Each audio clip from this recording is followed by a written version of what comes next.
Eu não sei quem já assistiu o filme Divertidamente 2 nos cinemas, vale muito a pena assistir, assim como o primeiro. E eu também não sei se vocês já viram um post que andou circulando por aqui, que era uma combinação das emoções. Então, por exemplo, eu anotei algumas coisas aqui. Alegria mais alegria igual êxtase. Tristeza mais alegria igual nostalgia. Nojo mais alegria igual intriga. Medo mais tristeza igual ansiedade. E aí, algumas pessoas me mandaram esse post, né? E uma das pessoas que me mandou esse post fez um comentário comigo, dizendo assim que trabalha numa empresa e que as pessoas ficam querendo uma receita de bolo para lidar com ansiedade, por exemplo, né? Esse post me trouxe algumas reflexões, porque algumas combinações, né, de soma dessas emoções até fazem um pouco mais de sentido que outras, mas me parece absolutamente inapropriado a gente querer fazer matemática com as emoções, porque é como se a gente só conseguisse compreender o mundo de um ponto de vista lógico, racional, cartesiano,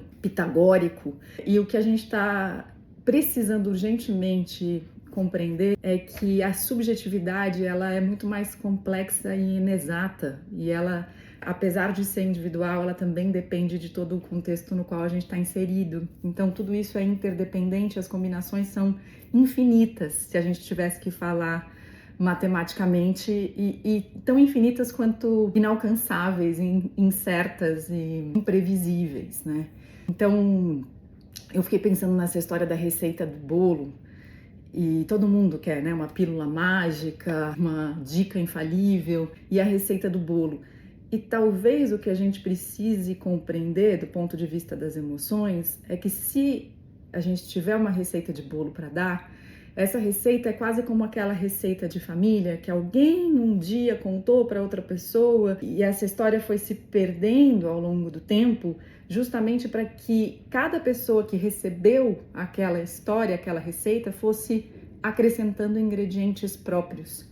Então, ela não é uma receita escrita, mas ela é uma receita talvez passada, que existe ali como uma memória, como uma lembrança, mas que depende do seu ingrediente, da sua elaboração para que ela fique completa, para que ela fique gostosa. E nesse lugar, talvez a gente possa pensar, usando essa metáfora da receita, que o que as emoções mais precisam é desse tempo, né? O tempo do descanso da massa, o tempo do forno e a mistura com outros ingredientes, talvez com o calor, né? Mas também da combinação de coisas que vai acontecer ali quando você mexe a massa, para que aquilo se movimente nesse tempo que é individual de cada um e possa se transformar. E quando o bolo sai, né, fofinho, cheiroso, gostoso, ele já fez a alquimia necessária para que, por exemplo, a gente se libertasse de uma tristeza que estava lá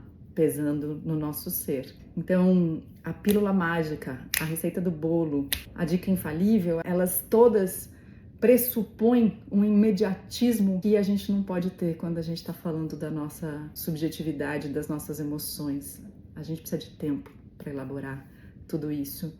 E a minha proposta é que a gente desista desses resultados exatos por um tempo, porque senão a gente não vai conseguir dar conta de tudo que está acontecendo. Até o próximo Mari versus Mari. Se cuida com carinho.